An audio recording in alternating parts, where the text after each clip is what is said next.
I'd like to call to order the Tuesday, November 15th, 2022 meeting of the Danville City Council. Madam Clerk, roll call to establish a quorum, please. Mayor Ricky Williams Jr. Present. Alderman Heidi Wilson. Present. Carolyn Wands. James Bouchard. Present. Bob Iverson. Present. Alicia Ford. Present. Mike O'Kane. Here. Mike Poor. Present. Rick Streebing. Here. Sherry Pickering. Here. Ethan Burt. Eve Ludwig. Present. Tricia Teague. Present. Robert Williams. Present. Darren York. Present. 12 present. 12 present. Let the record reflect that that Alderman Burt and Alderman Wands are absent due to other commitments. At this time, we will have the invocation led by Pastor McCray from the Higher Dimension Faith Center, followed by the Pledge of Allegiance led by Alderman Bouchard. Please rise.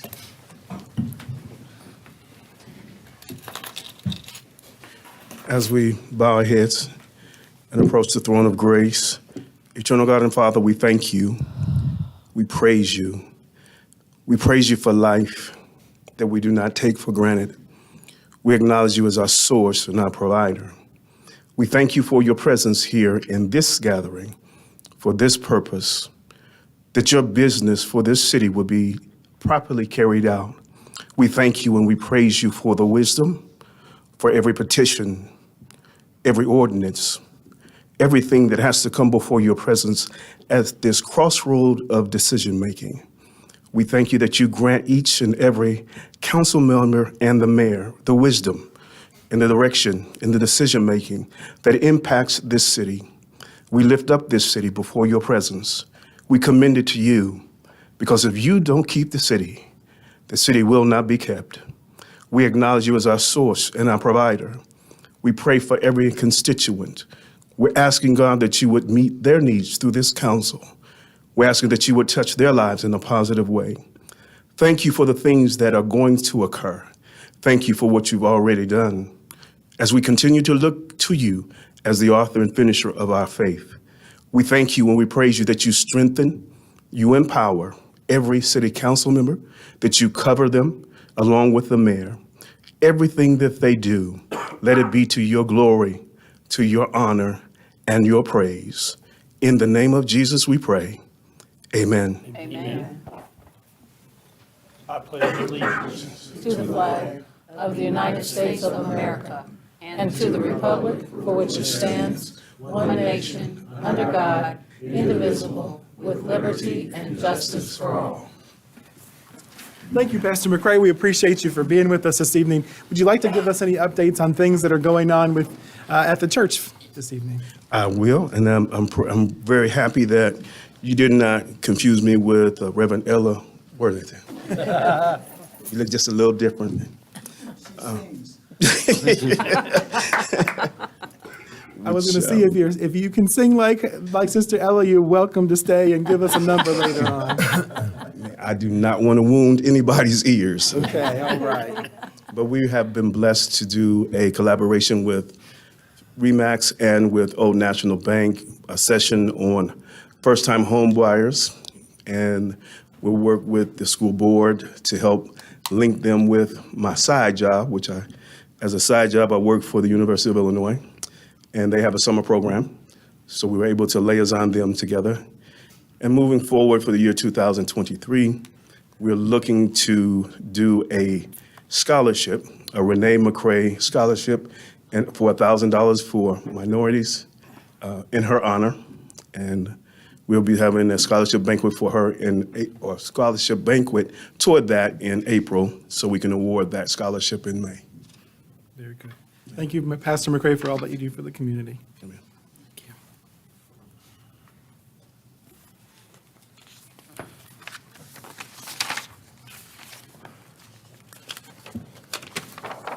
This time, you have before you the minutes for the November 1st meeting. Is there a motion to approve those? So moved. Second.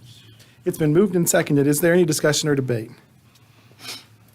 All those in favor, please signify by saying aye. Aye. Any opposed, same sign. Thank you. You also have an agenda for this evening. Is there a motion to approve the agenda? So moved. Second. All those in favor, please signify by saying aye. Aye. Any opposed, same sign. This time, for my report, we do not have any proclamations or board committee or personnel appointments. Are there any reports of boards, agencies, or commissions? Seeing none, I do have a couple of items of information for you. Before we get to the official ones, I do want to let you know two things unofficially. Unfortunately, our own Director Carpenter lost his mother-in-law last night. And then this morning, our own Steve Lane lost his wife very unexpectedly. So if you would please, you and the community would please keep them in your prayers. We would be most appreciative. At this time, we would like to bring forward a presentation from Lauterbach and Amen on independent actuarial analysis of pension funds. And then afterwards, we will accept and place that on file.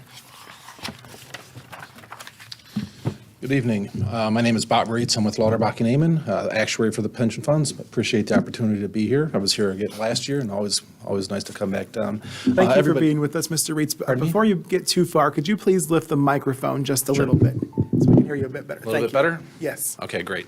You should have, everybody received a handout. Looked a little something like this. We'll start on the first page of that document. The first page, we talk about the recommended contribution from the last year to the current year for both the police and fire pension funds. Left-hand column being the fire. The current year valuation came at a recommended contribution of 4.93 million. 49, that'd be a huge number. 4.93 million, which is actually down about $150,000 from the prior year. Looking over at the police, the contribution 4.57 million, up about $26,000 from the prior year. So the net total contribution for this year would be just over 9.5 million, which is again down about 123 from the prior year. When we calculate that recommended contribution, we're targeting 100% funding of the funds, and we're amortizing unfunded liability over 19 years. So looking down to the middle section, we have a calculation of what the unfunded liability is. 57.9 million for fire, $53 million for police. We can see both of those metrics have decreased from the prior year by a total of approximately about $5 million. So that was due to contributions. You've been contributing better this past year. You've changed your methodology in the past, even though assets were down. So the net asset on a market value basis was about negative 6.5% for fire, negative 5.75 for police. But we have a metric in place that protects us against that, and that's called the actuarial value of assets. So what the actuarial value of assets does is it smooths investment gains and losses over a 5-year period. So for example, last year you had about a 24% return for both funds, so really, really good investment year. We don't immediately recognize all those gains in 1 year. We spread it over a 5-year period. So 80% of those gains you had last year were still in play this year. And what they did is they were able to offset the losses that were incurred this year. So you didn't see, a big spike in your contribution due to those losses because you had some protection. And that's really what the actuarial value of assets is there to do, is protect that volatility. You don't want to have this roller coaster ride of contribution. You want something a little bit more level, a little bit more predictable. As a result of that, you can look at your funding percentage increasing for both funds. Fire up about 350 basis points, 23.05%. Police up to 32.2%. So gross 2.8% increase in funded percentage for both funds. And that's a good metric because again, you changed your contribution methodology to try to get to 100% funded over the next 19 years. So if you can get 3-4% a year, you're going to be able to get to that point pretty quickly. Any questions on that? So I was just doing some quick calculations. It's not a question, but a comment. It looks like our fire pensions are almost 3.5% better funded than they were last year, and our police are a little bit 2% more than last year. Right. And the next page will go through some of the reconciliation, some of the details of how that happened.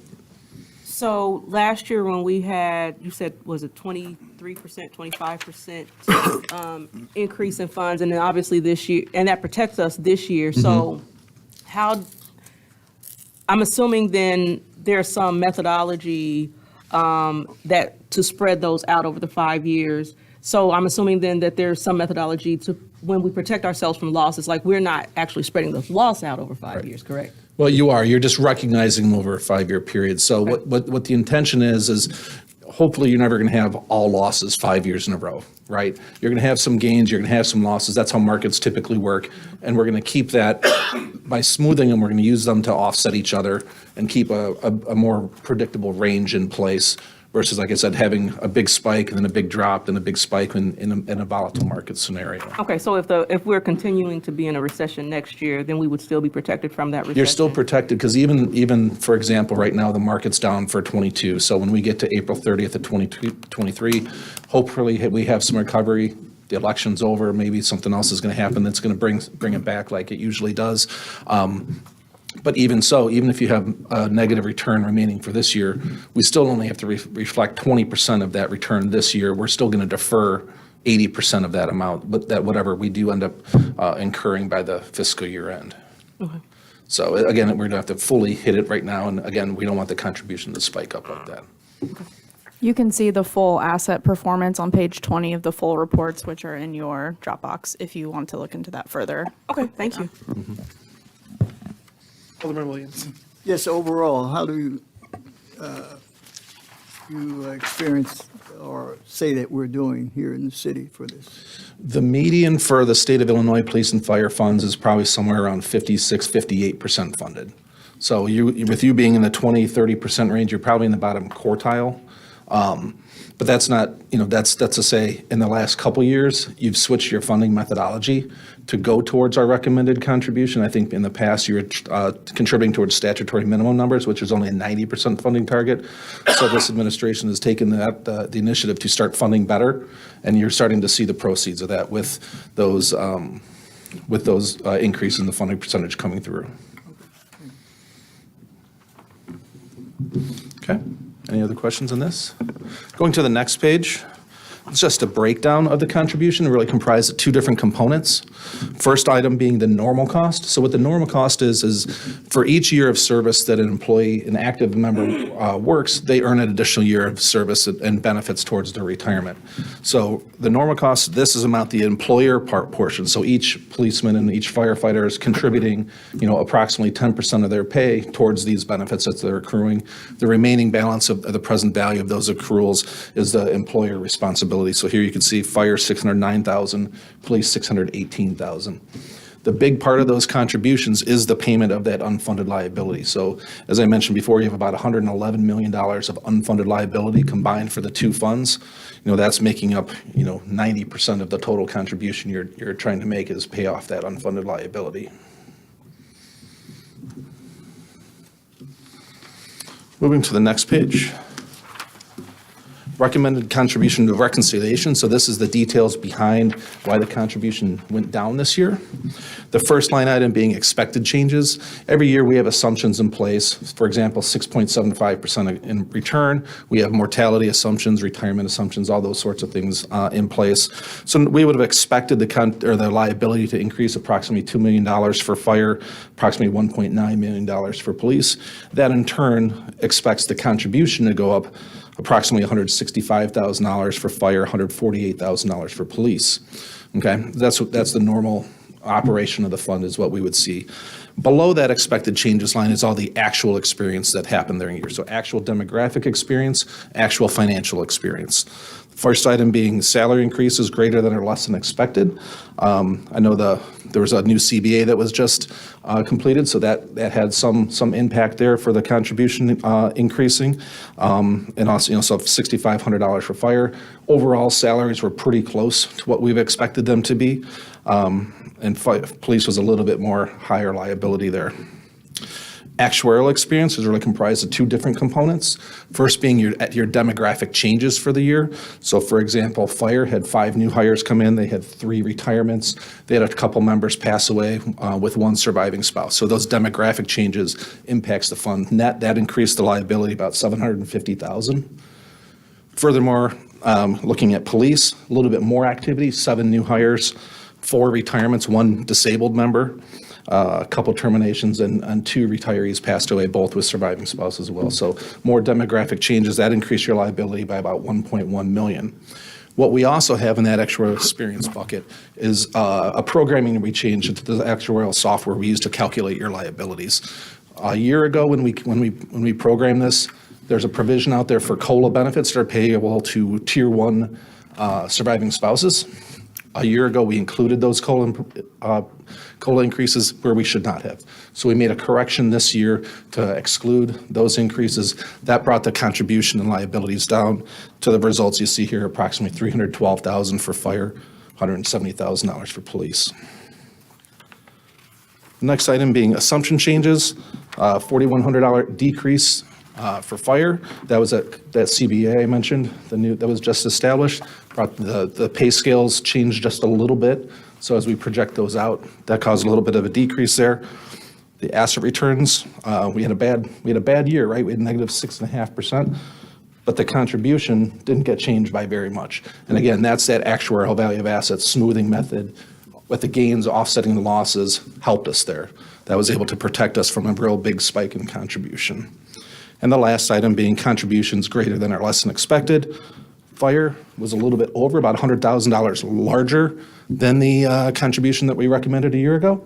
Police was about $100,000 less than what we recommended a year ago, but in line, combined, you're right on target. Any questions on that? The next couple pages are just some of the demographics that I mentioned before and the changes. I'll skip over those. If you'd like to read those on your own, feel free. I'm going to go back to page 8, which is an age service distribution for the fire. So this is your active membership, just to give you an idea of how many members you have out there and what their demographics look like.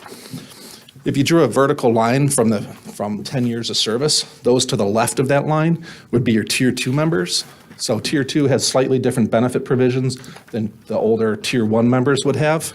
You have 21 for fire, 21 Tier 2 members, and about 27 Tier 1 members. What's important to look at for those 27 Tier 1 members is who's eligible to retire.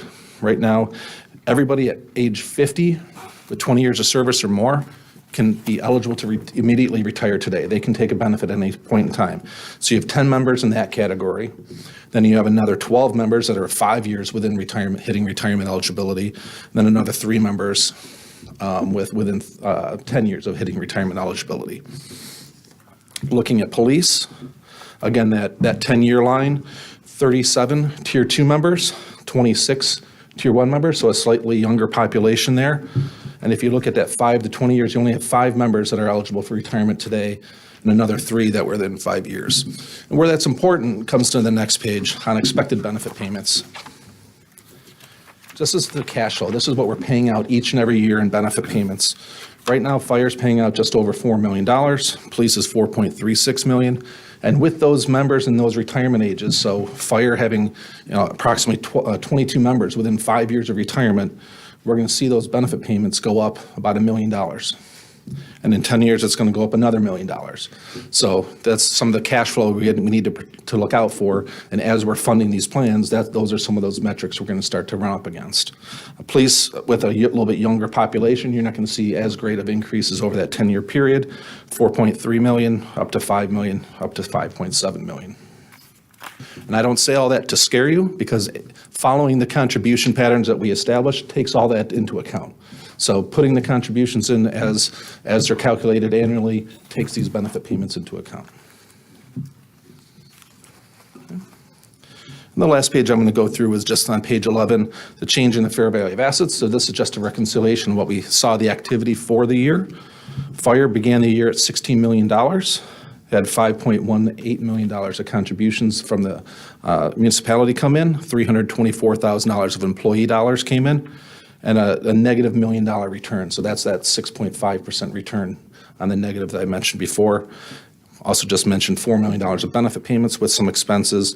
The fund still grew, but $414,000. So even with negative 6.5% return with those contributions that you've been making, you're still growing the fund. Police, a little bit different story. $25.15 million to start, $4.5 million came in, $500,000 of employee contributions, negative $1.4 million return, more benefits paid out at $4.5 million, a little bit expenses. So net, the police actually decreased for the year approximately $1 million.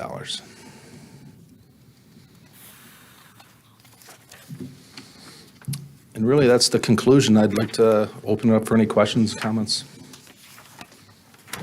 Does anyone have any questions, Mr. Reed? Thank you very much, sir. We Great. appreciate Thank you. your. So obviously, because we're just looking at last year compared to this year in this report, it's not there, but I wanted to let you know that in 2018, our percentage funded for fire was only 15.65%. So that means we've increased our funding by 7.4% over the last year's, the percentage funded in terms of their retirement.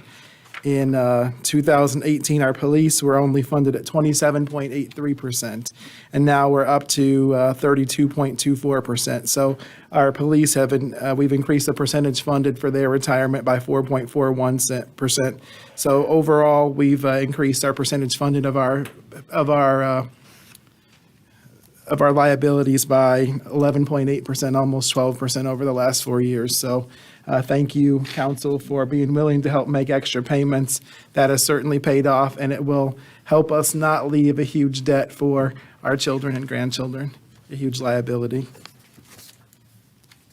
At this time, I would entertain a motion to accept and place on file the independent actuarial analysis of pension funds. Is there a motion to do so? So moved. Second. It's been moved and seconded. Is there any discussion or debate? Roll call, Madam Clerk. Alderman Pickering, Yes. Burt, Ludwig. Yes. Teague, Yes. Williams, Yes. York, Yes. Wilson, Yes. Wands, Bouchard, Yes. Iverson. Yes. Ford, Yes. O'Kane, Yes. Poor. Yes. Strebing. Yes. 12 yes. 12 yes, the motion carries. At this time, we will open the public hearing on 2022 proposed property tax levy. We will start off with a small update from our comptroller, followed by hearing from anyone in the audience who wishes to address those. All right, good evening. Thank you. I just want to start off by saying thank you very much to Rob Reitz, his team, and Lauterbach and Amen in total. As the council knows, we were left in a tight situation with the recent transition in the treasurer's office, and Lauterbach and Amen has ensured that we were successful in getting this to you timely, and so we just really appreciate that, so thank you. In your Dropbox, and there are hard copies over on the table for anyone that's interested in looking at. I have an updated tax levy. I know this is the tax levy public hearing.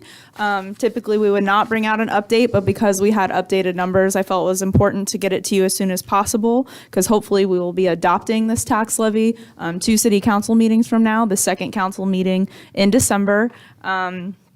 And another reason I'm confident in bringing that to you is that the total levy request is actually less than what we put in the paper for the public hearing and what we had originally proposed. So for that, we're very excited. In the first tax levy draft, we had estimated total police pension contributions at $4,575,000. With Lauterbach's recommended contribution, we're changing that to $4,571,847. And for fire pension, we had estimated $5.1 million, and we would be changing that to, again, their recommended contribution of $4,929,735. That would bring our total levy request, including that levied on behalf of the Danville Public Library, to $6,916,776. That would be a 0.38% increase in a levy request from last year, which was $6.89 million.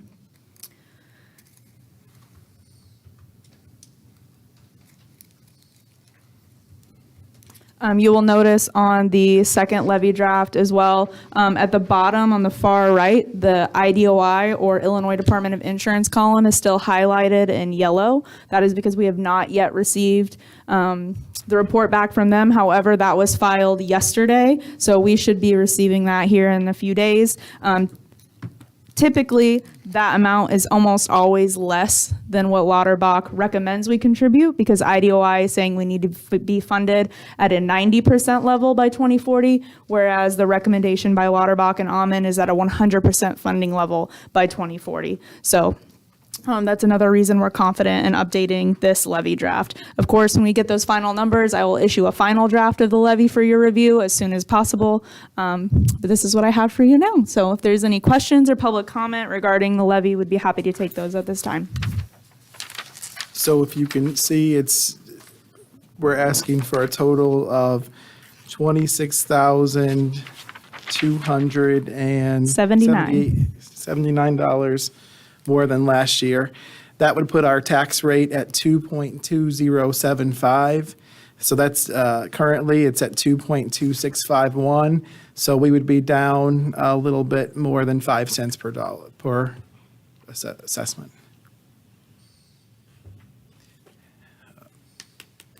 This time, is there anyone who wishes to speak about the tax levy in favor of the tax levy as presented? Is there anyone who wishes to speak against the tax levy as presented? At this time, I will conclude that the tax levy hearing is over.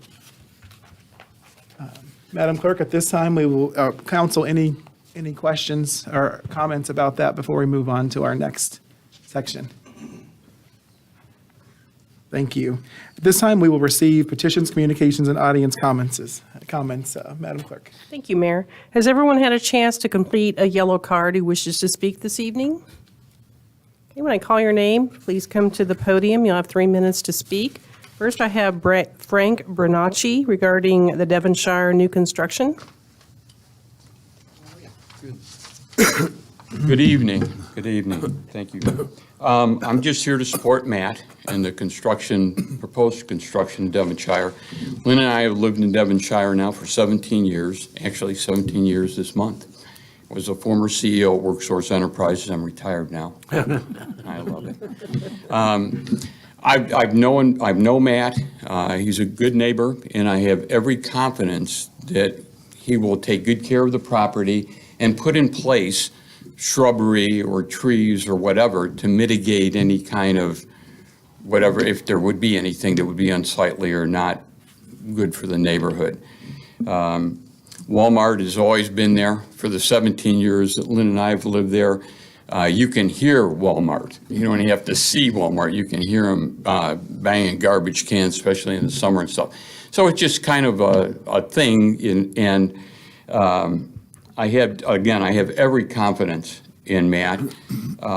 He's a young entrepreneur in Danville, and I think we could use probably about 1,000 more young entrepreneurs willing to risk their personal finances to start a building and business in our community. So I would hope that it would pass and that we give him the opportunity to be that entrepreneur. Thank you for your time. Thank you, Mr. Bernacci. Brandy Alvord of Danville regarding the new business on Devonshire. Hello. I wrote down what I wanted to say because I am not great at public speaking. So I'm Brandy Alvord. I was going to have a couple other residents come with me, but unfortunately with the flu and the RSV, they're home with sick kids. So I live across the land that's proposed for the zoning for the True Grit building. There are multiple concerns as this building that was proposed impacts myself and our neighborhood negatively. First, the proposed plan has already been changed without even approval, so there's a lack of trust in upholding promises by the owner. The entrance has moved further into the neighborhood, right across from my home and my son's bedroom. This will adversely impact properties surrounding the business, create undue traffic congestion, impact safety of children in the neighborhood, and will not preserve the character of the neighborhood. Per zoning ordinance, these are all valid concerns. The entrance of this building is proposed to utilize a subdivision versus Route 1 entrance, and what I am only assuming is to save money. The entrance has now been moved in front of my home and my son's bedroom. Light pollution is already concerning and already a problem in my home in the past 2 weeks due to the cutting of the trees that I was told were not going to be removed, and the entrance being further down in the subdivision, opening up a whole area. This is a 24-hour facility, which means my son's going to have headlights shining in his room all hours of the night due to the location of the entrance. Light pollution has already increased for us and no longer have privacy, and now you can see all the businesses on Route 1 that you could not see before clearing the trees. Additionally, the proposed plan puts the building facing the subdivision versus Route 1, which will only increase light pollution into our small, quiet neighborhood, especially now that they've cleared all the trees. They say we would rather have a gas station. We all know a gas station would not be placed into the entrance of a subdivision. They would go towards Route 1. So maybe. Safety is also another major concern of mine. As I encourage my children to ride their bikes and walk on the street, increased traffic coming in and out of the subdivision due to this business will no longer make this safe option. I am a person that does not encourage anything techie for my children, so this makes me very sad as you can see my son riding his bike through the whole neighborhood. Congestion of traffic that will adversely impact our neighborhood is also a concern. It appears this business has the heaviest time of traffic in the evening. This is going to lead to increased congestion of traffic at the entrance of the neighborhood that already only has one in and out of the whole neighborhood. At times, we can't even turn left for at least 10 minutes. This will also decrease property value due to the increased light pollution, business-facing homes and not onto Route 1, not preserving the character of the neighborhood, and decreasing safety. This is our home, not a business. So why are we putting a business in a subdivision? That is my biggest concern. Thank you, ma'am. That's all I have. Is there anyone else who wishes to address the council this evening? Thank you. Seeing none, we do have zoning petitions before us. Before you have 9A, an ordinance amending the zoning ordinance for petitioner Jed and John Jansky for property 7 East North Street, zoning petition number 253. Is there a motion to approve? So moved. Second. It's been moved and seconded. Is there any discussion or debate?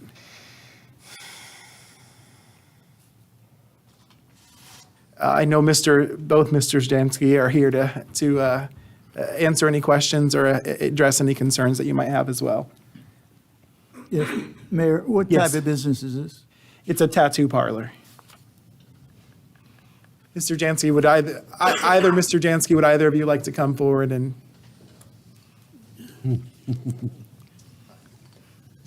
This is Jed Jansky. Yeah. Could you give us a little information as to what type of? Yeah, of course. Obviously, like he said, my name is Jed Chansky. Myself, along with my father, we've been tattooers and artists in this community for many years. We worked previously on Gilbert Street. That shop has recently closed down. They decided to go to another town in Indiana. We felt like it was important for us to stay in this community and service the people that we've been servicing for years and to open up a business in this location. Obviously, we know there are some zoning requirements that we have to file a special use permit for for this to be allowed, and we just want to use the proper channels to do so.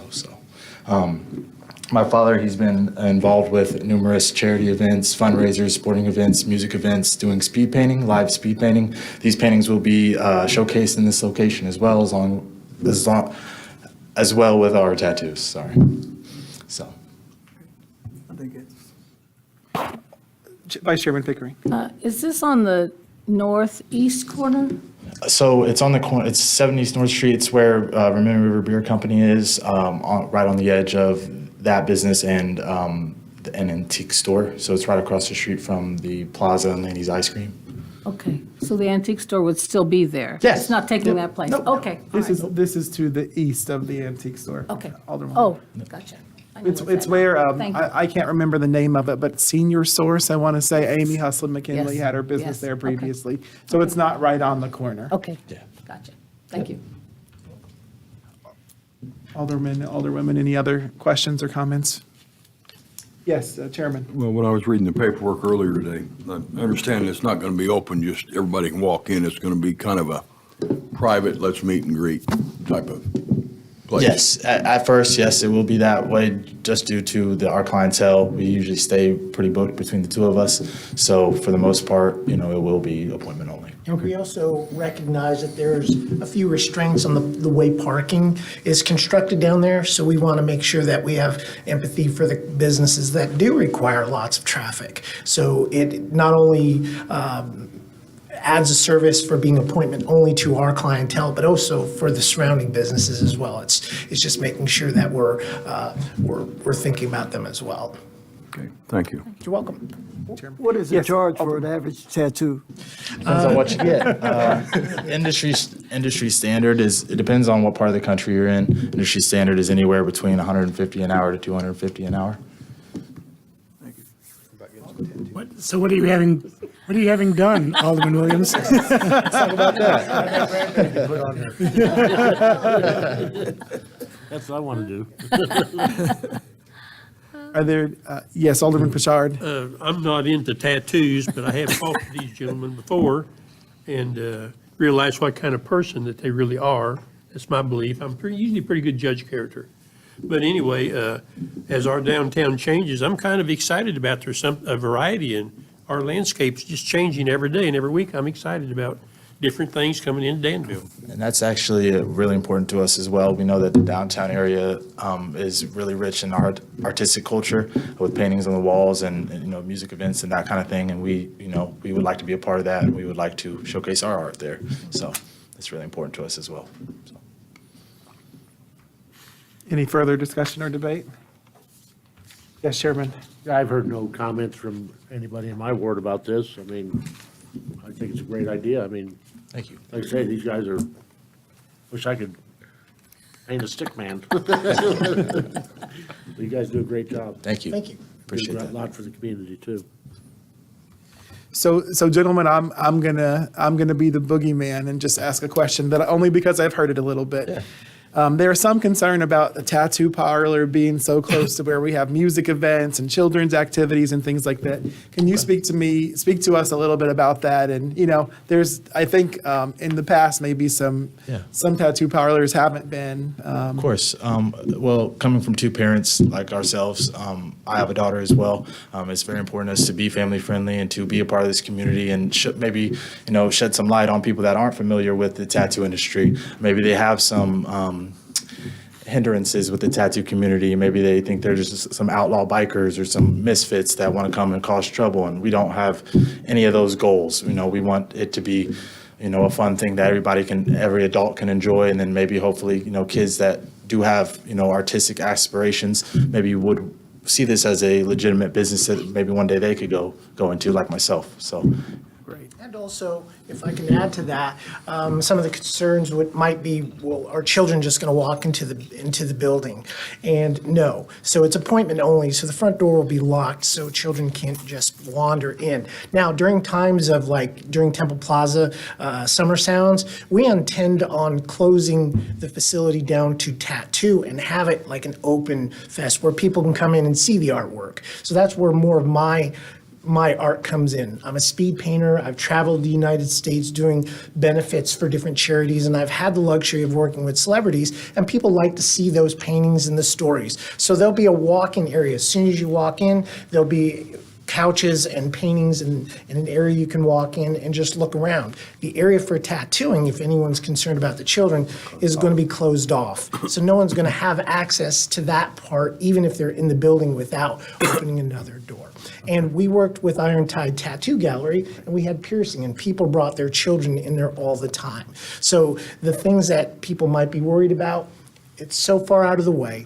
The technology that we have, there's no way that if for some weird reason someone would wander over and pick up one of our tools, it's almost impossible for them to touch a needle or do something like that because it's all retracted. So we are going to be certified by the Board of Health. We follow all restrictions and guidelines.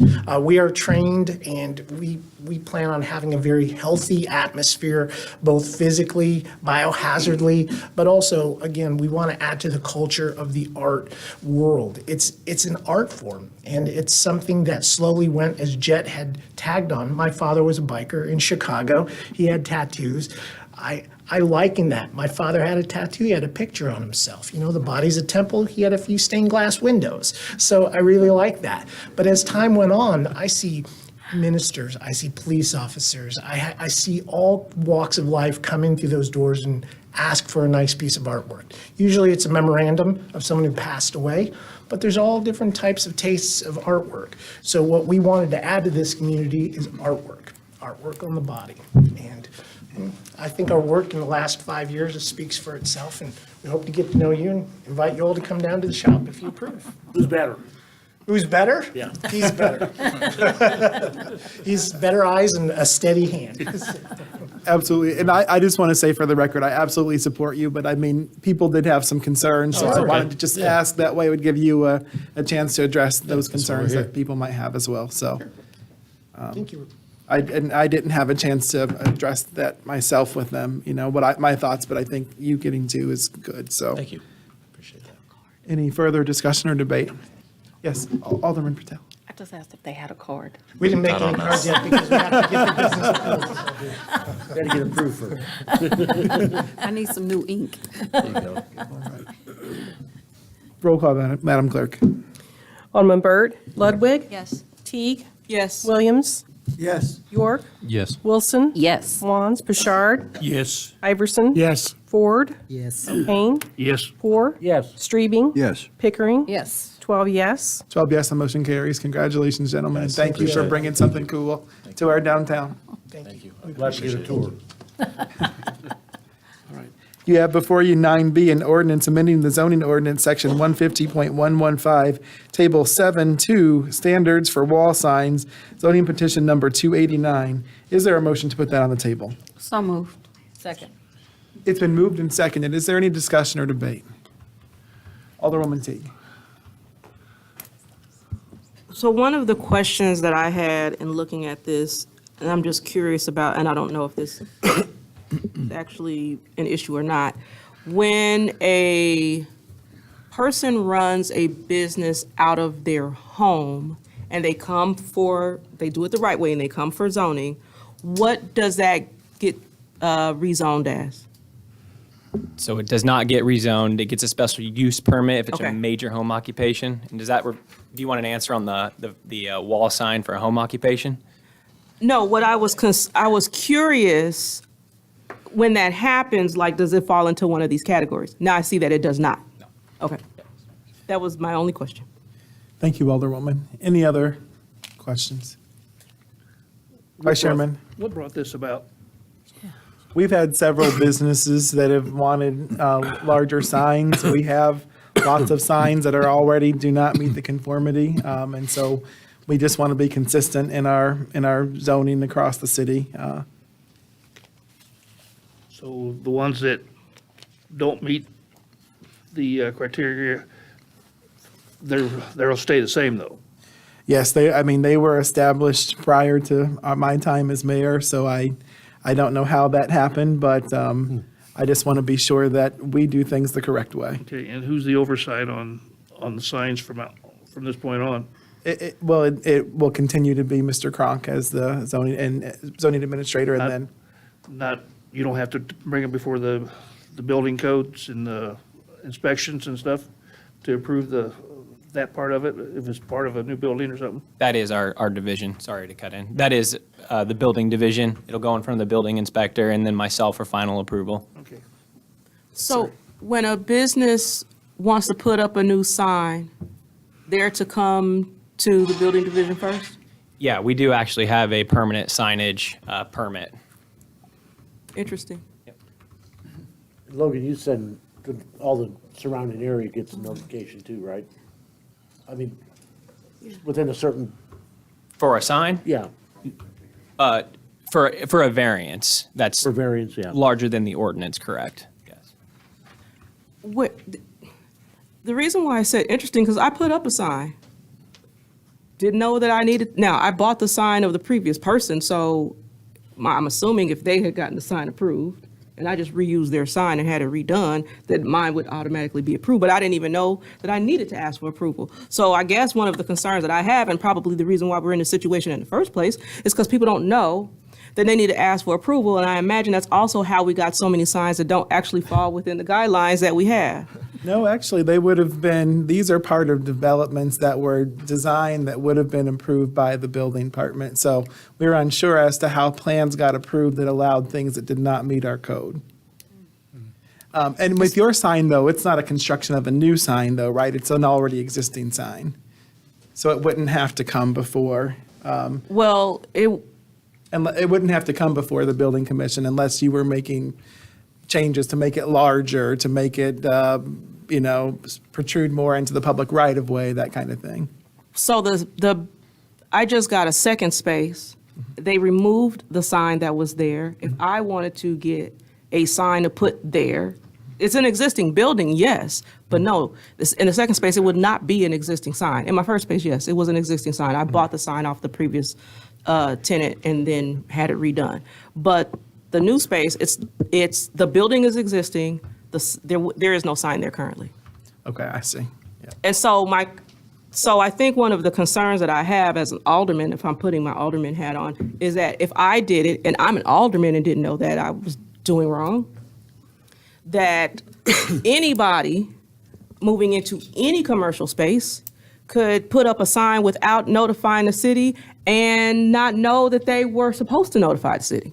And what happens is as they're constructing that sign, our building inspector goes out and issues a cease and desist so that they can't continue working. It happens in minutes, depending on the type of sign it is. I mean, it's not like, so the sign that I have in Town Center, they came and put it up in an afternoon. They came and took the sign down and did the work elsewhere, and then they came and brought the sign back and put it up. So I'm not seeing how somebody from zoning would show up to even stop the sign from going up if it's happening in an hour or less. I will say maybe this one went under the radar, but most of the time we catch a new sign and first, is it in conformity? And second, how do we deal with it if it's not? But the contractor that installs these signs, most of the time it's not the property owner that does it, should be registered with the city of Danville and does know our city ordinances. And then the other question that I have is, so I understand that I think on the paperwork, there were like 26 or so businesses who have signs that don't conform, and we're not doing anything to them. But if someone else sees what they did, comes and just puts up a sign, what then happens to that business owner? Correct. It happens in all sorts of building code or even code inspection. No, I'm asking what happens when they To put the up? prior individual No, that's not to fitting new- conformity? to a Oh, new yeah, we have person. to follow the ordinance as it reads. They would be required to reconstruct their sign. And Okay, Yeah. okay. Thank you, Alderwoman. Alderwoman Ford?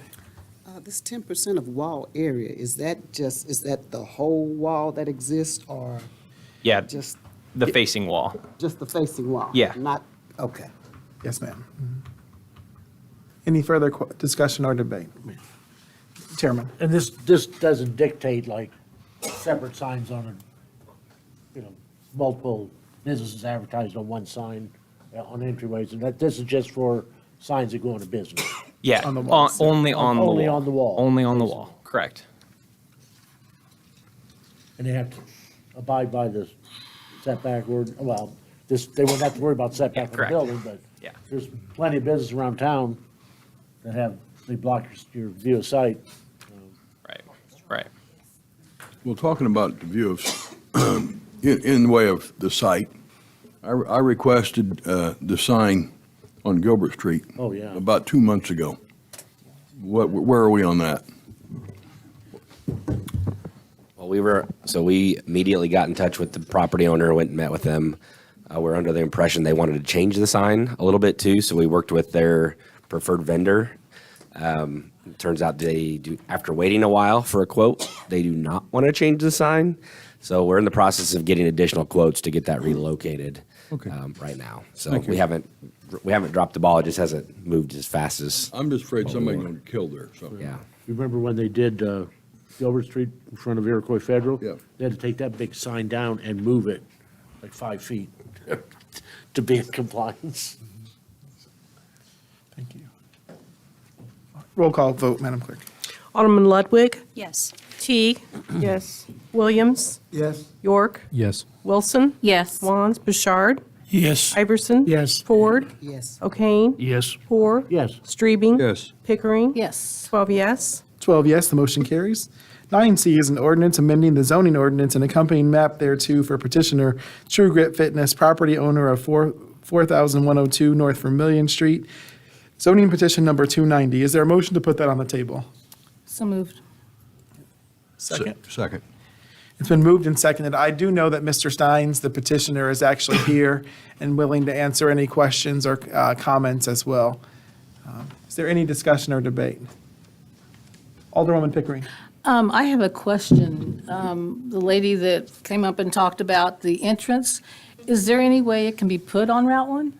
Well, we have done the research, and IDOT won't allow anything before that stoplight since Walmart was put in. That current property is already zoned for B2, so whether I put in the gym, which I care about the neighborhood and I want to see it done right, I'm going to add all sorts of things to it and make sure it has a professional look. We already have a pretty successful business in Tilton, and I think it looks like a nice building. I have pictures of it today. But her property faces the entrance. But what we're trying to do is accommodate everybody and do somewhat of a cutback and ramp it correctly to where you can come in and out of the facility with no stacking coming north and south on North Vermillion. And we don't create stacking on Devonshire Road coming in. So it'll be more of an off-ramp coming in to the north and then coming out with more of a fluid motion. So it's just not a stop, turn in, and then we create all sorts of problems. Now, Mr. Sines, if I may, I think the best way the way that I understood it, you know how in front of the Civic Center, there's the cutout so that people can be near the sidewalk and load and unload and without stopping traffic. I believe Mr. Sines is wanting to put a right turning lane essentially in there so that. what we're calling a dog ear, kind of a dog ear in, and then it comes up and into the property. So that it wouldn't Well, you're just gonna slow free- traffic on Vermillion Yeah. Street so much. So she lives right next door to the disabled home too. They have a lot of traffic coming in and out. Picking up residents, taking them where, they need to go. But like I've kind of said at the zoning board too, I said, in Tilton, I know it's, you have several lanes there, but not once have I ever stopped into the gym and had zoning or had any type of stacking created going in and out of the entrance.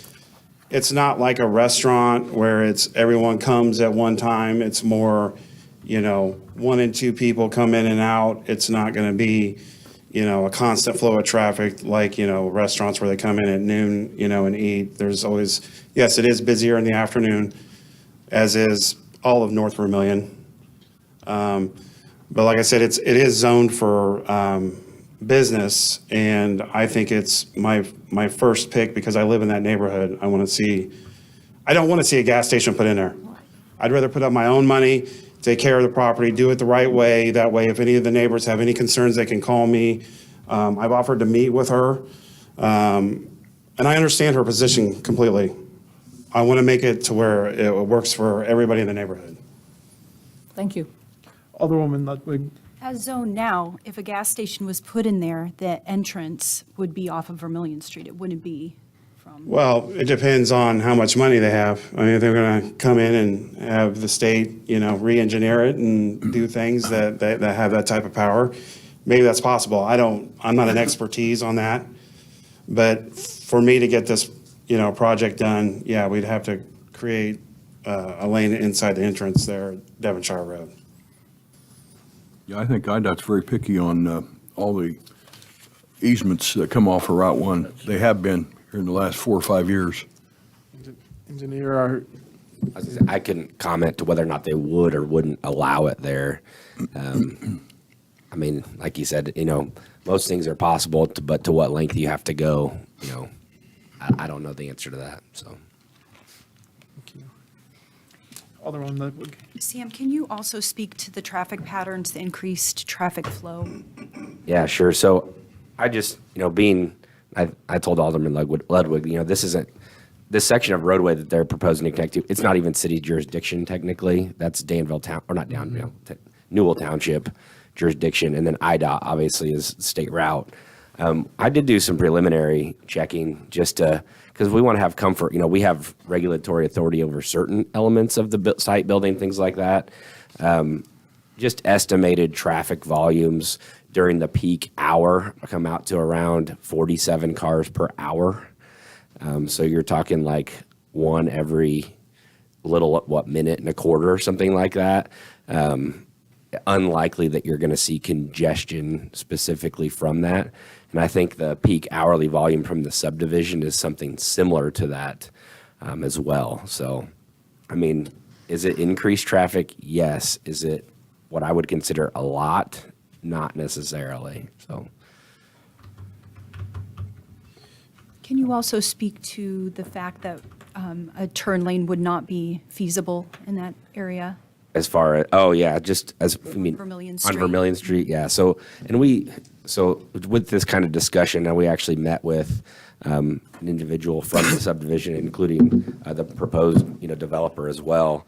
And they expressed some concern about left turn, not having a left turn lane to turn into Devonshire. I have noticed that, myself before, and asked, there's a lot of, I couldn't tell you what the history behind not requiring that. It probably just had simply to do with traffic volumes, and there's not enough traffic to require it. Is it always a safety improvement? It probably would be a safety improvement to have a dedicated left turn lane. This isn't necessarily going to trigger the need for that. We did look at some, conceptual alternatives that would include restriping an area there. It would involve more of southbound Vermilion being one lane for a little bit further south. That's an idea that we have run by IDOT, but it would definitely take some more investment, even just on the design side. And without the city having jurisdiction over either roadway, I haven't brought to you a recommendation that we spend money doing that necessarily, nor do I, while I don't have jurisdiction over this, I don't see enough concern to raise a flag and say, hey, we really need to analyze this. I'm not saying I know the exact answer, but it's not jumping out at me as a problem. So, and that is something I did actually call Newell Township as well, just to make sure that they are aware of the project. They are. I believe they have discussed the project at one of their board meetings. They are not necessarily concerned about, those elements of it. So, Alderwoman, the floor is yours until you're. Okay. This is 24-hour facility, is that correct? Mhm. So you'll have lighting. What else are you going to have there? Batting cages and so forth? What do you foresee in the future? The gym itself would be 24 hours. It's a key fob entrance, so if you're a member, it's not just, strange people that can come up. So you'd have a key fob entrance to get in and out of the facility. You have to be a member. If you're not a member, if you haven't paid or whatever the deal is, the software works to where it doesn't let you in. We don't conduct business. Our staffing hours are 10 to 6. I would imagine that the batting cage would be something similar to that. So you're going to have an open entrance, and then you have a member door entrance to where they can come and go 24 hours. And then you have a locked door that's, open 10 to 6. So obviously, we would have controlled hours over the batting cages and pitching lanes. The property that's just north of your property, where I believe that's also for sale, is that Mhm. correct? And that's right up by the light by Walmart. Had you considered purchasing that so that you could then use that as ingress and egress for your business? To clear that property would be out of my means. That property, is it inside, that's outside of the city of Danville, or is it inside? It's in.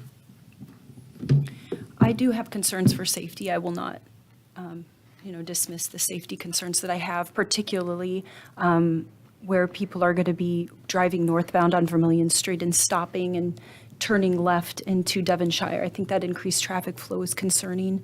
I think particularly for all the families, that's the only ingress and egress for your business. I'm concerned also about people turning left out of Devonshire and the increased flow there. There's only one lane at that point.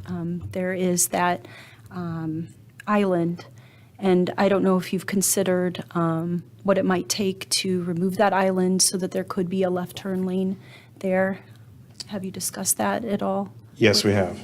Can you And- talk to that, please? So I met with, the city of Danville, Ricky, Logan, Sam, and Stephen as well. I don't know Stephen's last name, but anyways, we met over some discussion about that, removing the medium and putting a left-hand turning lane in. I think it'd be more conducive if you just kind of V'd out the sides to where you don't have anybody stopping when they go left. So maybe if you take out the medium, and then you open the sides a little bit to where you have that V shape to where you can, some person can be let out and go right. If someone's wanting to go left, they're not holding the whole lane up. That's the ideal situation. But like I said, it's about execution, and getting this done. I feel like I'm kind of stuck in the middle of the situation. If it was up to me, I'd go up and redo the whole front entrance. But obviously, I don't have the power to do that. I'm in between, the city of Danville, Newell Township, and some of the neighbors. So, hey, if we can come up with a compromise, I'm all for it. Did you have meetings with any of your neighbors? And can you talk about your meeting and what was discussed, and if there was anybody that had any concerns or? I think everybody was good with, I know I feel like she's new to the neighborhood. I don't really know Mrs. Alvarez, but everyone that I've discussed and talked to, I've been in that neighborhood since 2015, and I know the neighbors really well. And everyone I've talked to has been for it. We're, I would say 95 or 98% approval versus some that aren't. And the some that aren't showed up to the zoning board meeting, and I sat down with all of them and discussed my plans, and they were all good with it. The people that live in the townhomes on the back side of that property. 5 Devonshire Drive, she was there. And we got to sit down and discuss some things. I'm always open for discussion on things, and I think the whole neighborhood is behind it. Thank you. Vice Mayor Iverson. Alderwoman Ludwig and I have talked about this a little bit. I've had the neighborhood concerns too, talked to people on the phone, actually went to some houses about it. And their concern is Devonshire, and their concern is the development home has delivery trucks come in, and they think it will increase the traffic and make it unsafe. But I was encouraged by what you said today as far as getting in and out. And I also want to say that all the people who had concerns, every single one of them said, but we're all for Matt and his fitness center. So they like the idea of having something there, and they think you're going to do a good job. They're just worried about traffic. And that's understandable. That's kind of a small road, and that's the only in and out there. Well, I think that everybody's concerns are valid. I look at the situation as a work in progress. Everything that I've done, starting from the time that I started out with my businesses, I'm a tattoo artist by trade. That's why I think it's a little humorous that John and Jed are here when I would have been thrown out of city council meetings for starting this stuff 20 years ago.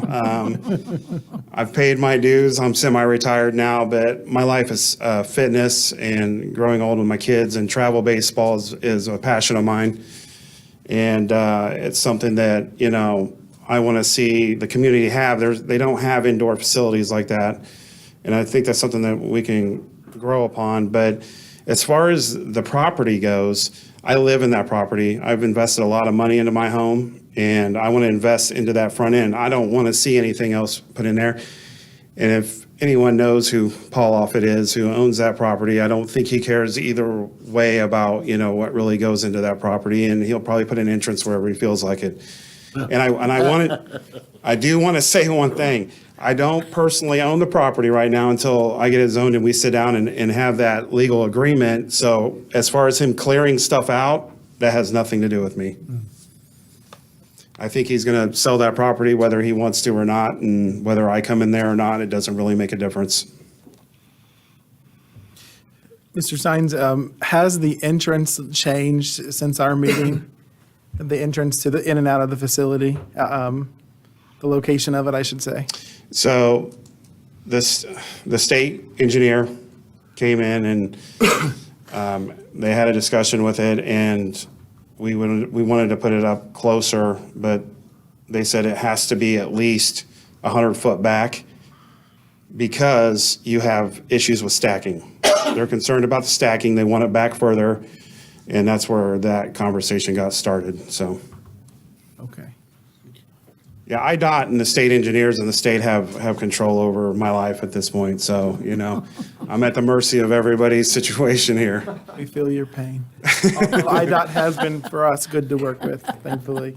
And I want to add one more thing. It's not too far out of the situation to say that if I don't get that property and say business does increase up north and things do get had, I would all be for sitting down with the state, IDOT, and trying to really push for another entrance in, so that way maybe we got two, or we add it into the situation if the business does grow. So those are my thoughts on that. Thank you. Did you have a question? Vice Chairman. And my understanding is that that road belongs to the developer. It's not a city road, right? It's a township road. Yeah. This So isn't the city. township's taking possession of it. Okay. I believe, are you referring to the road that's being constructed to access the facility? No, I'm talking about the Devonshire's not in the city. Devonshire's not in the city, so That first part isn't. Right. I just None of thought this- Yeah, that that's was the township. Developers. That's a township road. Okay, so we have no say-so over that. The only thing we're voting on is the Zoning, zoning. because it's within a mile and a half. Yeah. Well, it's Part in, of Devonshire is in the city. The north of it part, is. the north But part the- of Devonshire is in the city. But the street Our is garbage a trucks have to drive through the county portion of Devonshire to pick up the residents' garbage on the north side of Devonshire. I would probably say 10 or 15 years ago, they wanted to annex in. And it was a couple pieces of property right across the street from here, and it wasn't very popular at the time. And all because of the individual, so that's all I'm going to say on that. That's stupid. That's a waste of, Alderwoman Wilson. Yes, Mr. Steins, the entrance to the building itself will be facing Devonshire or Vermillion? So it'll be on the utmost northeast side of the property, and it will be facing south. So it'll be facing Devonshire Road. Yeah, yeah. No, it won't be out onto Route 1. The entrance to the That's building? correct. Okay. And can can you come and show me on the map which of these properties is yours, sweetie? The one that,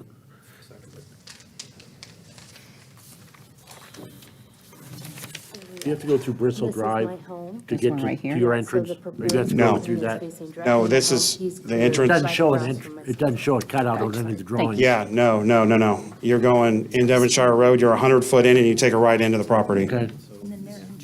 Yeah, it'd be different if it was going all the way through or something. Yeah. I could see where, I wouldn't be for that. Chairman, it's marked a little bit here if you look real close. It's black You to look the at trees. look at the tree line. Blow it up a little bit, you can see it. Mr. Offutt could clear all those trees. Gas station here, you'd have to do it. You couldn't do this. That's a different. Is there any further discussion or debate? Alderman Pritchard. Yeah, we've talked about all the traffic and all this. Oh. Are you going to keep your present facility in Tilton open, or are you going to move it all up here? No, we're going to keep it open. So this is the problem that we have in Tilton. So we're north of 1,600 members, and we're getting to the point where we got a ton of kids coming from Bismarck, well, high school kids coming from Bismarck and all these other areas that I think if we put a facility up north, it'll help spread out some of because we're getting to the point where you walk into the gym and you got to walk out because there's nowhere to work out because it's too busy. Yeah. Do you have any idea what kind of flow of traffic and what time of day that it's most popular where you're at? And what would you project So- about North Vermillion? Would there be heavier population in the afternoons, like from 5 to 10 o'clock because of the country folks up in there? So the biggest thing with the Tilton gym is that's different from the north facility, the North Danville facility would be this. We have tanning in the south location, and we have group fitness in the south location. That's a very popular item between 3 and 6 p.m., and we're eliminating both of those things. So this is just a gym focused on athletic training facility, geared towards, sports, whatever the case may be. Yes, it'll still be a gym that's open to the public and to the members, but it's not going to have that flow of traffic like the Tilton South one is, because we have those two aspects that keep it busy. You see what I'm getting at? Sure. Mm-hmm. Okay, thank you. You're welcome. Alderwoman Ludwig. Matt, do you intend to expand and allow for those other businesses within your facilities? I mean, will you be putting a tanning? No. No, you will not. Listen, What do you anticipate growing that business? Listen, if I could throw every single piece of tanning equipment out the window, I would. It's like the most aggravating business. Like I said, I'm a tattoo artist by trade. The reason why we got involved in tanning in the first place was because Planet Fitness was coming, and it was something that people were really attracted to. Was, I'm going to go to Planet Fitness because of the tanning. So we got involved in the tanning business. Well, hindsight's always 20/20. I wish I could remove that situation from my life, but here we are, and we will definitely not, I can promise you, we will definitely not be adding the tanning salon there. We already have a North Tanning Salon that's right in front of Planet Fitness, so they can still buy that package there and still use that facility down south there. So I think it's 2807 North Vermillion. Thank you. Chairman Streebing. Yeah, I was just going to say, my daughter goes out to this place probably 5:15, 5:30 in the morning with her trainer. So it's well used early in the mornings, I can tell you that. Because usually one of us has to go babysit while she goes to train, so. Being retired, you can do that. You need in the world. Obviously, I don't belong to the fitness program. Yeah. Well, listen, It's needed. I think one aspect I want to bring up as well while we're talking about it, because some people are concerned, it's a 24-hour facility. We have security cameras. We run a tight ship. It's not something that we just have people coming and going. So if it's, open 24 hours, they just can't come up there and train and say, oh, I'm just going to go there, or we got people hanging out. In the 5 years, I've never had an incident with the police, break-ins, any type of vandalism, or those types of scenarios happen at the gym. Anything else, council? Roll call, Madam Clerk. Alderman Teague, Yes. Williams, Yes. York, Yes. Wilson, No. Wands, Bouchard, Yes. Iverson, Yes. Ford, No. O'Kane, Yes. Poor, Yes. Streebing, Yes. Pickering, Yes. Burt, Ludwig, No. 9 yes. 9 yes, the motion carries. Thank you. Thank you, Mr. Steins. You have before you the payrolls of November 4th and 10th, 2022. Is there a motion to approve those? So moved. Second. Been moved and seconded. Is there any discussion or debate? Roll call vote, please. Alderman Williams, Yes. York, Yes. Wilson, Yes. Wands, Bouchard, Yes. Iverson, Yes. Ford, Yes. O'Kane, Yes. Poor, Yes. Streebing, Yes. Pickering, Yes. Burt, Ludwig, Yes. Teague, Yes. 12 yes. 12 yes, the motion carries. Item 11 is the approval of vouchers payable. You have before you the vouchers of November 8th and 15th, 2022, as well as special runs from November 2nd, 3rd, 7th, and 9th. Is there a motion to approve those? So move. Second. It's been moved and seconded. Is there any discussion or debate? Roll call vote, please. Alderman York, Yes. Wilson, Yes. Wands, Bouchard, Yes. Iverson, Yes. Ford, Yes. O'Kane, Yes. Poor, Yes. Streebing, Yes. Pickering, Yes. Burt, Ludwig, Yes. Teague, Williams, Yes. I didn't say anything. Oh. I also had my hand up, but we're voting now, so I'll say yes. Oh, no. I apologize, I didn't see you. If I ever don't see your hand, please do stop me. did you want to go ahead and address the question? Or? Yes, go ahead, please. My question was for the transfer of cannabis dollars to the pension fund. Those are just for 1 year? Which date? Is it over $1 million? Yes. No, that's multiple months. That's also not only cannabis, that's also public safety pension fee. Okay. Included in there. We will not identify cannabis money alone because that's confidential sales tax information. So if Okay. you see cannabis, you can just assume it's baked in with other items. Okay, thank you. Baked, no pun intended. Alderwoman Teague? I think that was it. I'm scrolling through my notes, but I think that was it. Okay, very good. And your vote? My vote is yes. Thank you. Thank you. 12 yes. 12 yes, the motion carries. This time we will receive our Public Works Committee report. Chairman Poor. Thank you, Mayor.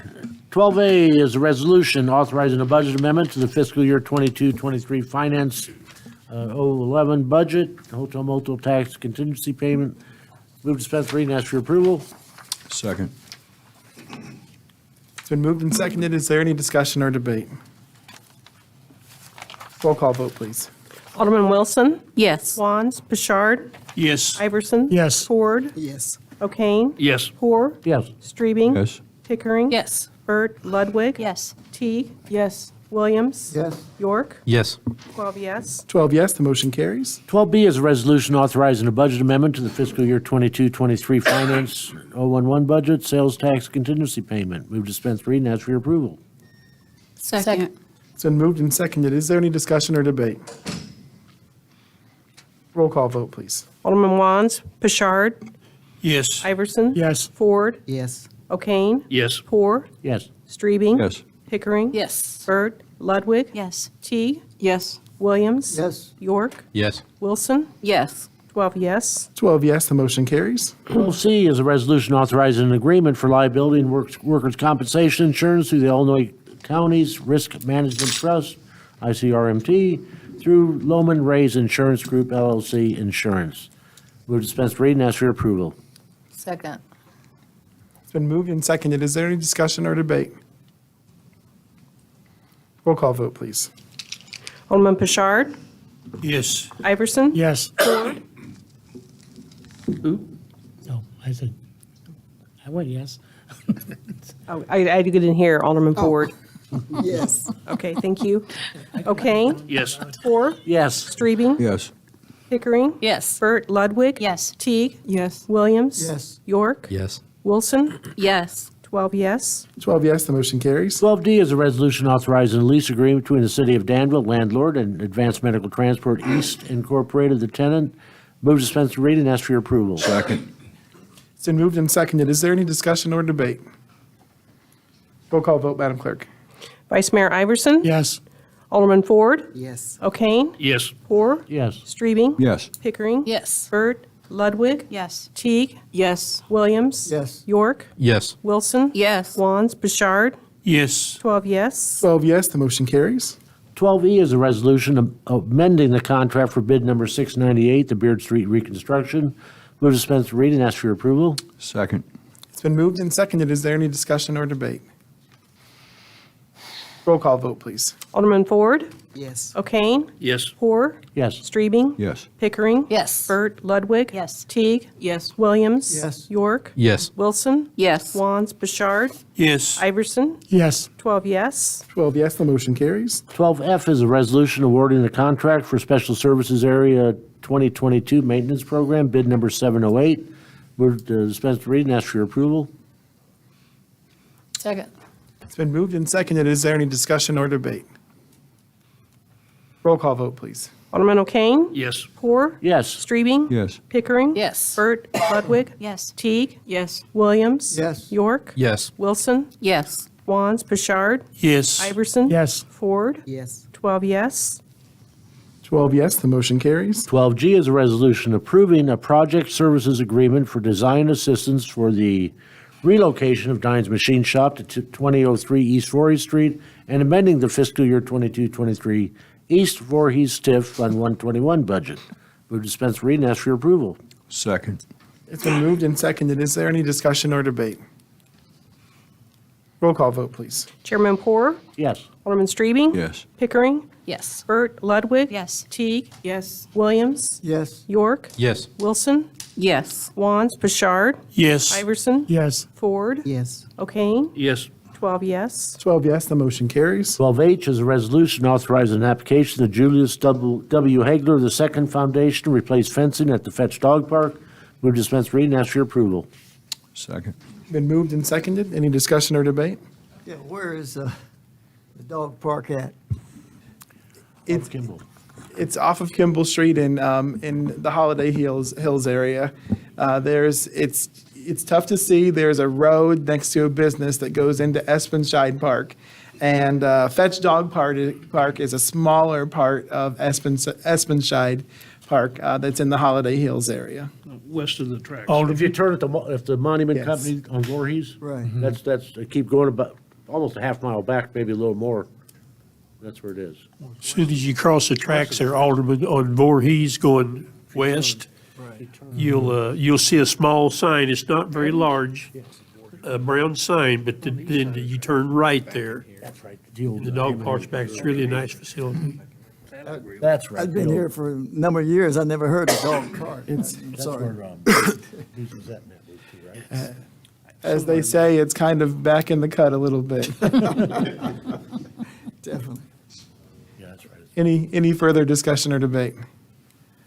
Roll call vote, please. Alderman Strebing? Yes. Pickering? Yes. Burt? Ludwig? Yes. Teague? Yes. Williams? Yes. York? Yes. Wilson? Yes. Swans? Bouchard?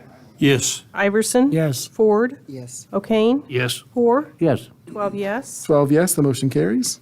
12I is a resolution amending the fiscal year 22-23 infrastructure development, Fund Number 107 budget. Move to dispense reading, ask for your approval. Second. It's been moved and seconded. Is there any discussion or debate? Roll call vote, please. Alderman Pickering? Yes. Burt? Ludwig? Yes. Teague? Yes. Williams? Yes. York? Yes. Wilson? Yes. Swans? Bouchard? Yes. Iverson? Yes. Ford? Yes. O'Kane? Yes. Hoare? Yes. Strebing? Yes. 12 yes. 12 yes, the motion carries. 12J is an ordinance approving the purchase of real estate for community improvement for the property addressed 936 North Gilbert Street. Move to dispense reading, ask for your approval. Second. It's been moved and seconded. Is there any discussion or debate? Roll call vote, please. Alderman Burt? Ludwig? Yes. Teague? Yes. Williams? Yes. York? Yes. Wilson? Yes. Swans? Bouchard? Yes. Iverson? Yes. Ford? Yes. O'Kane? Yes. Hoare? Yes. Strebing? Yes. Pickering? Yes. 12 yes. 12 yes, the motion carries. 12K is an ordinance amending the Danville City Code, Chapter 96, intoxicating liquors. Move to dispense reading, ask for your approval. Second. It's been moved and seconded. Is there any discussion or debate? Yes, Can Alderman someone Williams. explain what that involves? Yes. Essentially, currently, in order to own or manage an operation that serves liquor in the city of Danville, it has to be done by someone who lives in the city of Danville. We're requesting a change because that's prohibitive to new businesses that would like to develop here. Yes, sir. Chairman. It's something that was brought up. The only thing that really changed is all the letters moved, they struck A, which said a person who is not a resident of the city. They struck that and just reassigned all the other ones, started A as B. So that's the only thing that's changed in it. You don't have to be a resident. Thank you. Any further discussion or debate? Roll call vote, please. Alderman Ludwig? Yes. Teague? Yes. Williams? Yes. York? Yes. Wilson? Yes. Swans? Bouchard? Yes. Iverson?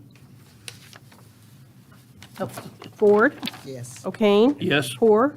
Yes. Strebing? Yes. Pickering? Yes. Burt? 11 yes. 11 yes, the motion carries. 12L, items of information. Anything, guys? Gals? Okay, that concludes our report, Mayor. Thank you, Chairman. At this time, we will receive our Public Services Committee report. Chairman Strebe. Yes, items of information. I think Controller Massey has something she wants to give to us. Yes, thank you. I just wanted to let everyone know, as you may remember earlier in the fiscal year, we realized that our personal property replacement tax revenue was going to well exceed what we had originally budgeted by a significant amount.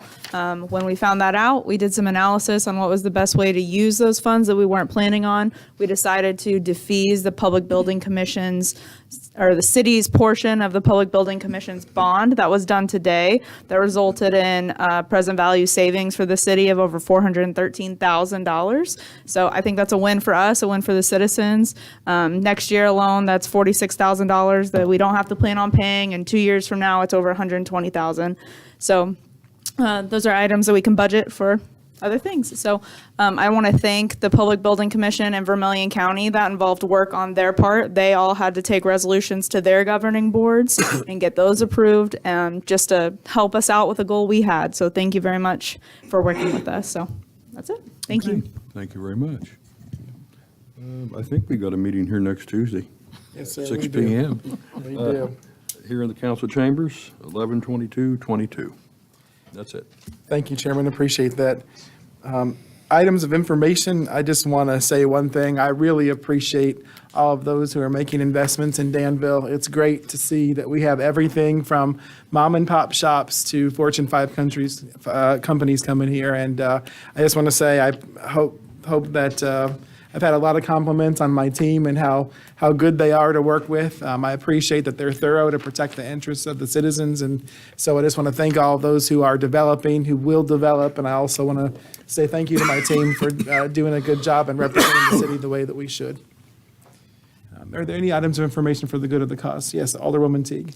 The Danville pitch competition will be happening on Saturday at Danville Area Community College at Bremer Auditorium at 10:30 a.m. And my business, who receives funding from Illinois Criminal Justice Information Authority, will be giving out $10,000 in funds to total, not to one business, but total to 5 businesses, the top 5 scoring competitors in the pitch competition.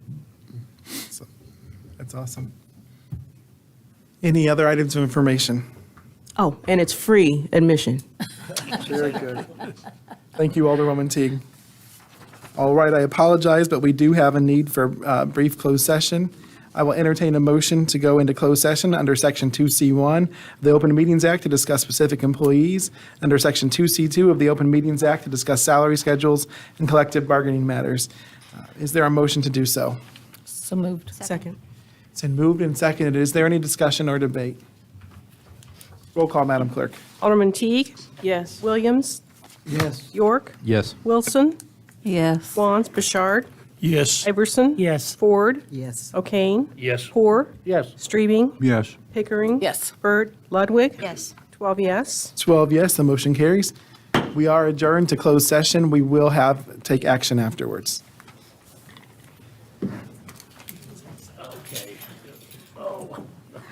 Are you okay, Chairman? Yeah, it locks up when I sit. And we said. Good guy.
our next chief of the fire department of the city of Danville, So moved. Second.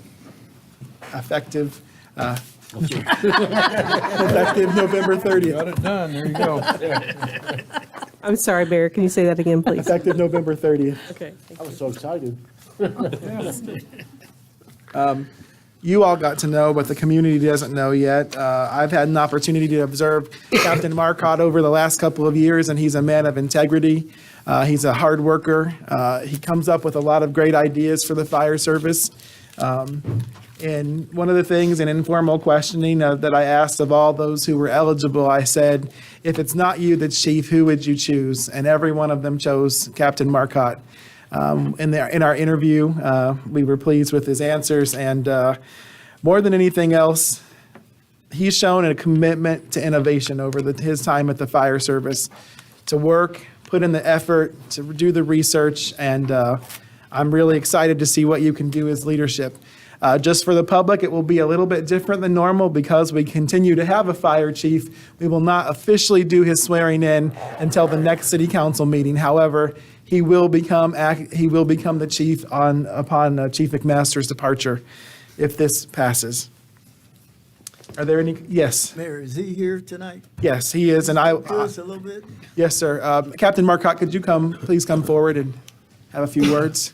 It's been a while since I've been up here, so there's some new faces from you guys. I look forward to meeting all of you and answering your questions and working with you about your particular awards concerns and stuff. Thank you to everybody that's been involved in the process with me. It's been pleasurable, and I really just look forward to getting to jump and start serving. So thank you. Thank you, Captain Marcotte. All those in favor, please signify by saying aye. Aye. Any opposed? I'm pleased to report that with unanimous consent, you are our next fire chief, Captain. I should say.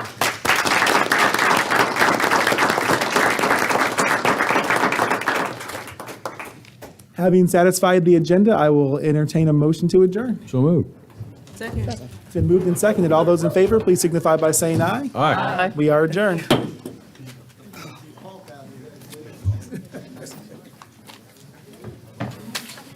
Well, Doug's gonna run against me.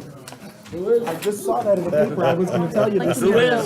Doug Arns, after he told me he would. No, it's not. Well, you know he's not an honest person. Come on now. Yeah.